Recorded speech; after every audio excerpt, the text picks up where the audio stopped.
Hi, this is Congressman John Garamendi with another one of our weekly reports. I suspect you've been watching what's going on in Washington. It is total, absolute chaos.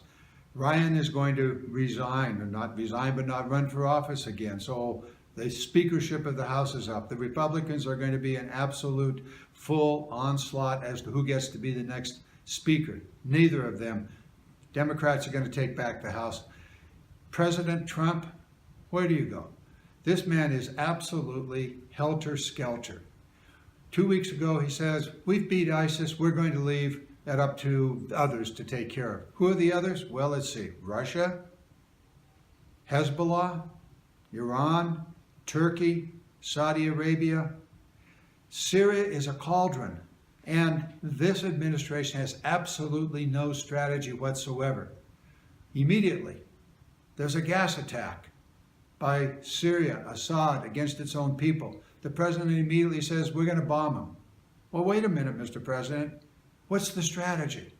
How do we, the United States, how do we deal with this complex situation? You need a strategy. You've got to be able to pull together our allies. You just don't go off and launch a few missiles here, helter-skelter, and say, it's all over. We've done our... He did that a year ago. To what effect? None. None at all. So I want this administration, and whatever I can do as a member of the House Armed Services Committee, to force this administration to develop a coherent strategy on how to deal with the Syria and beyond the Middle East. Until that happens, I don't believe that the president has the legal authority under the Constitution to drop a bunch of missiles into somewhere in Syria. An authorization to use force, which is another word for an act of war, needs to be put together by the Congress of the United States that lays out the parameters in which the United States military will operate in Syria, in Iraq, in that Middle East area, and even further into Africa.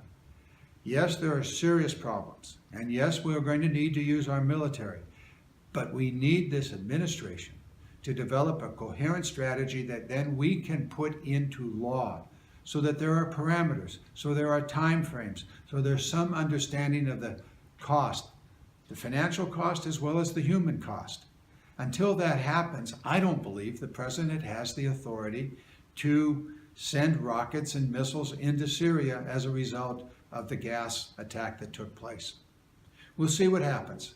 I would want our Congress to accept our responsibility under the Constitution. It's plain and simple. We have the only authority for a declaration of war. And until we do that, I don't believe this president can act.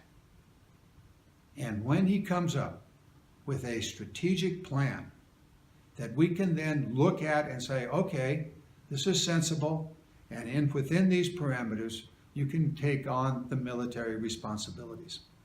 We'll see what happens. I'm going to continue to advocate for this, and hopefully we'll have some sensible policies going forward.